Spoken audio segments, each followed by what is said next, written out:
This is the new Hyundai i30 and it's like a couple of balls of vanilla ice cream. You see, it's nice enough, but there are more exciting choices out there like a Mazda 3 or a Seat Leon. That's why Hyundai has tweaked this car quite significantly, and I'll go into full details about all the changes in this video and tell you if it's any good. One thing they haven't changed though is that this car is value for money. See, it starts from just under £21,000, yet you can save an average of £2,500 off one through carwow. In fact, if you click on the pop-out banner up there, you can go to carwow to see how much money you can save on a new car. If you'd rather do that after you've watched this video, simply Google "Help Me Carwow" and my team and I will help you choose the right car for you and get it for a fair price from one of our trusted dealers. Buying a new car? Then head to carwow and my team will help you find your next car at a fair price. Carwow, your one-stop car buying comparison site.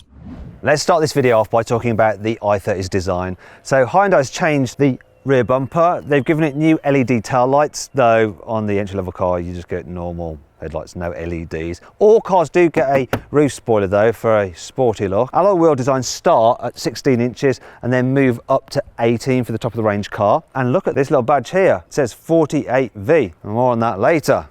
Try to contain your excitement.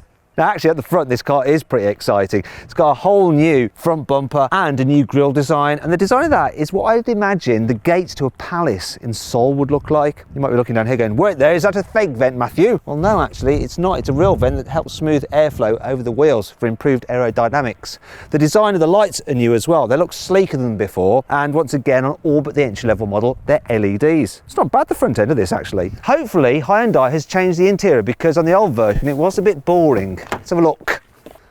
Well, it does look rather similar, but there are some key changes. So I'm going to start with ones which you might not notice. You get some new vent designs. You also get some new seat coverings with a fabric and a leatherette. It's actually quite nice. Big standout feature though is the new infotainment system. All but the entry-level car gets this big 10-inch screen. The entry-level car actually has an 8-inch screen which looks like this. And this screen is actually fairly nice.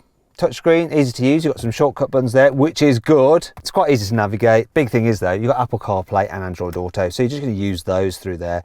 And it's a decent screen, like I say, though it is a bit plonked on top of the dash, though that does mean you're not looking down, trying to see what's going on. And I like the fact that Hyundai hasn't been tempted to integrate the climate controls through the screen. You've still got proper buttons down here, which is great. I'm just going to turn it off so it doesn't make a racket on my microphone. Another update is this digital driver's display. Well, I say digital driver's display. You still get an analog rev counter and then your fuel and temperature gauges. So I just made it full screen. Now you don't get this on the entry-level car. It's a smaller screen yet again, but every other model does have it. And it does have a bit of information for you, like your navigation directions, things like your driving assist and safety features and your trip computer. It's fine. It's not that comprehensive, but it's okay. Some other changes include the interior trim colour. You can now get it in a grey rather than just a black as before. Woo! And the actual interior design itself is rather similar to before. What should I say? Almost exactly the same, which means it is rather. You got soft touch materials on the dash and on the door tops, which is nice, and these bits in here are soft enough, and it's mainly robust. Just this is a bit wobbly if you give it a wiggle, and the materials down here are a bit scratchy. It's not terrible though, it's fine. And one of the things I like about this car, the stalks are really nicely damped. It feels expensive. The buttons, they're quite nicely damped. They feel expensive-ish. The driving position is good. You've got lots of adjustment in the steering wheel, which is great, and plenty in the seat as well, so you should be able to get comfy no matter what. And there's enough space here. Even if you're tall in the front, you're going to have loads of headroom. Absolutely fine. Storage is good as well. So glove box is average, but the door bins, look, are humongous. I just want to check this out, because underneath here you have two cup holders. Will they fit a flask? Oh yeah, they will. And underneath here you've got some more storage and a 12-volt socket. And of course this is your armrest, which you can move forward if you need. Under here you've got another storage area here, which is ideal for your mobile phone, because on this car it's got a wireless charging pad. That's really handy. Look, it's charging now. But if you don't have that facility on your phone, you've also got a USB input there and a normal 12-volt as well. There's another storage area you could use there for your phone if you wanted to. Fairly practical here in the front. Let's check out those back seats. Now, I've got this front seat in my normal driving position. Let's see what the legroom is like. Knee room, that's pretty good. Headroom, That's even better. People over 6 foot will be fine in the back of this car. My only complaint really in terms of comfort is the fact that the actual mount for the front seats eat into the footwell, so your feet feel a little bit cramped. It's a bit of a letdown. What a shame, because everything else is pretty decent. Look at this. You've got an armrest with some cup holders, and they don't get in the way, even though they're not covered, when you put your arm down there. And I should show you this actually. Will it fit the flask? It's all about the flask today. And look, you've got some through loading there. Though, I'm not sure what you're going to fit through that little gap.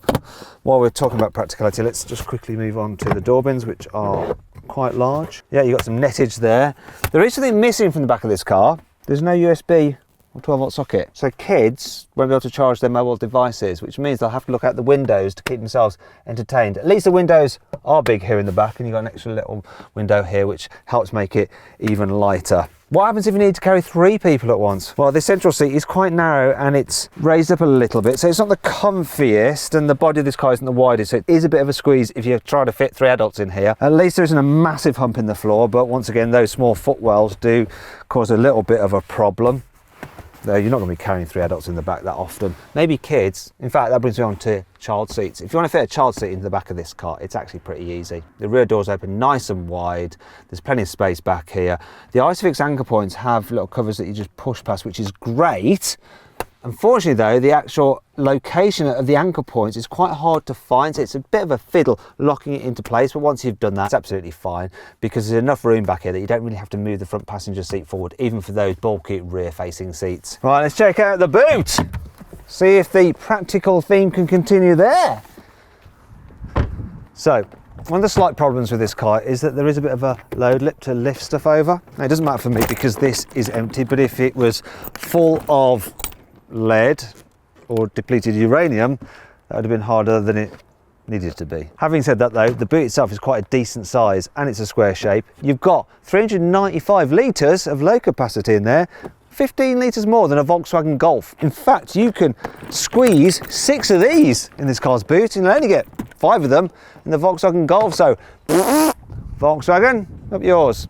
That's just on behalf of Hyundai. Anyway, there's some useful features in this car's boot, such as tie-down points there. You've got a little hooky there to hang things off, 12-volt socket, some storage underneath here, and a little bit of storage area here. If you need to carry really long or big items, fold down the rear seats, quite easy to do from here. Slight problem is that you do have a bit of a ridge between the boot floor and the seat backs, but there's a little ramp to help you slide things up that, like I'll show you, so it doesn't matter so much. Very practical, this car. It's not quite as practical though as a Skoda Octavia, and if you click on the pop-out banner, the top right-hand corner of the screen, you can see my full in-depth video review of that car. And in fact, that brings me on to 5 annoying things about the Hyundai i30. This car has 3 driving modes. There's normal, there's sport, and there's eco. Let's say you like driving around normal. However, whenever you turn the car off and then you start it again, not only does it beep at you like that, shut up, it always defaults to starting in eco mode. Who wants to drive around in eco mode? Pointless. Because there's no false load floor that you can raise up, there's nowhere to store the load cover underneath to protect it if you're carrying things in the car. So if you load stuff on top of that, it might end up damaging it. You know what that means? It means I might as well just get the damaging over and done with right from the get-go by making it fly. Oh dear. It's a bit rubbish the way Android Auto doesn't fill the full screen, and they try and make up for it by having this like Android Auto graphic there. I bet Apple CarPlay is full screen. This vent doesn't move left to right very much, so it's hard to send the actual airflow exactly where you want it. There is a slight problem with having this cup holder so close to the gear selector. It's this, watch. Oh, it's annoying. Thankfully, this car has plenty of cool features to help make up for all this. Here's 5. You get soft touch material on the top of the rear doors here in the i30. In a Volkswagen Golf, this would be hard, nasty, scratchy, brittle plastic. So it's another to Volkswagen. Hyundai has given this car something called an intelligent manual transmission. So when you're driving along and you lift off the accelerator, it decouples the gearbox from the engine to help save fuel. Being a Hyundai, you get a 5-year warranty, which is really useful to have. There's this little guide for the rear seat belts, so they don't snag on the back seats when you fold them down. Hallelujah for that. Hyundai's introduced something called Blue Link, and you basically get over-the-air live traffic updates and services. And you've also got cloud-based voice control system for the infotainment. It also includes an app for your mobile phone, so you can do things like check where you left your car. You can also see how much fuel you've got in it and the tyre pressures all remotely.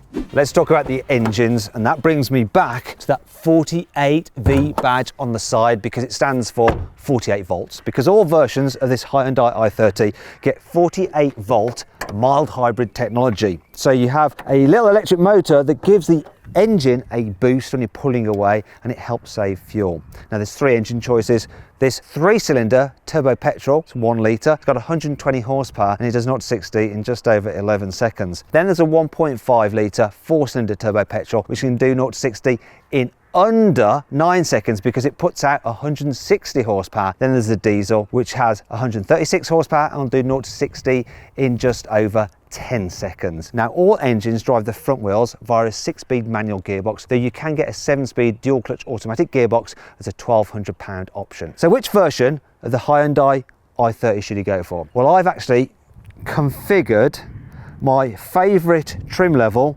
and engine choice of the i30, and I've got an offer back from a carwow dealer. If you want to see which car that is exactly and the saving I've got on it, click on the pop-out banner up there to go check it out now. Let's see what this Hyundai i30 is like to drive, starting off with in town. The first thing I can confirm is that the suspension is nice and soft, so you don't really feel the bumps. However, you can hear them. The suspension makes a bit of a noise. It's almost like a distant drumming sound as you go over a bump. The gear shift, it's a little bit notchy, and not in a good kind of engaging mechanical way, just plain notchy. The clutch is a bit weird as well. The biting point is really high, but the clutch is very soft, so you're not entirely sure of the bite point, whether you're there or not. I'm not so keen on that. Brakes, quite sensitive but not grabby. That's fine, I don't mind the brakes at all. Visibility is all right, though the view out of the back is pretty restricted, which does just hamper things if you're trying to like park or stuff. Maneuverability is all right though. Light steering and a decent turning circle means that it's fine for doing U-turns and going around those mini roundabouts if you suddenly change your mind and want to go in a different direction.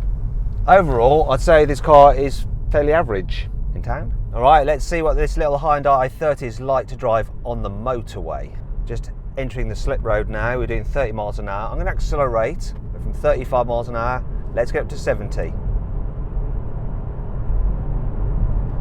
Oh, that's in 3rd gear. Took a while, it's not the slowest, and the engine does start to get a bit rah as you rev it towards the top of the rev range, but it's not too bad. Right, we're in 6th now.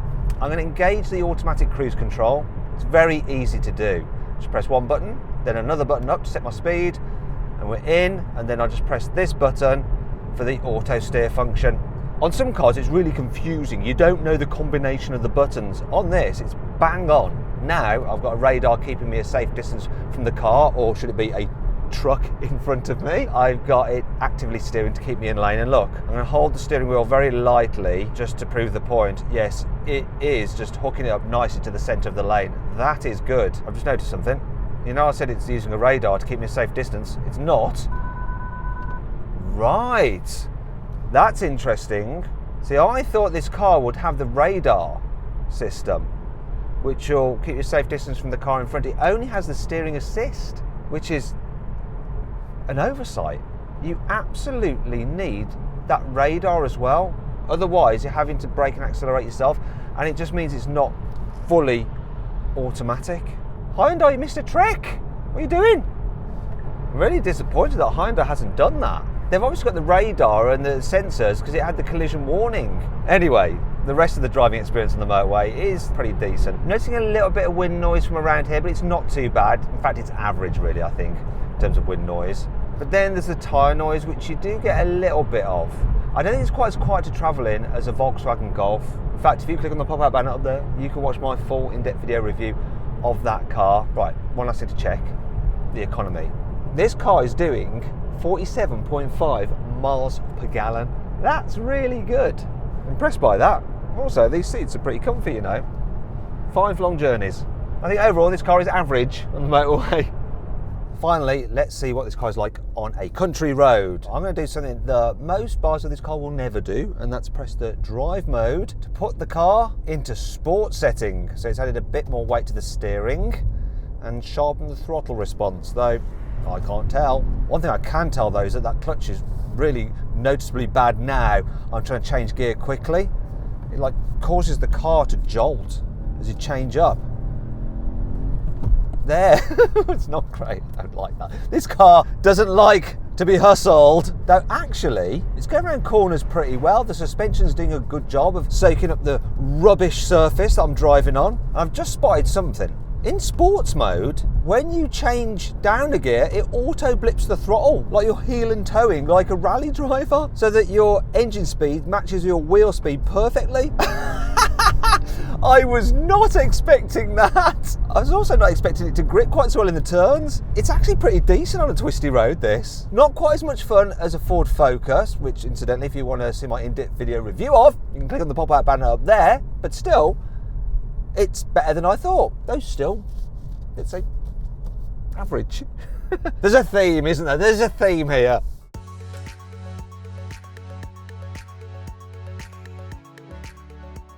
So then, what's my final verdict on the new Hyundai i30? Should you avoid it? Should you consider it? Should you shortlist it? Or should you just go right ahead and buy it?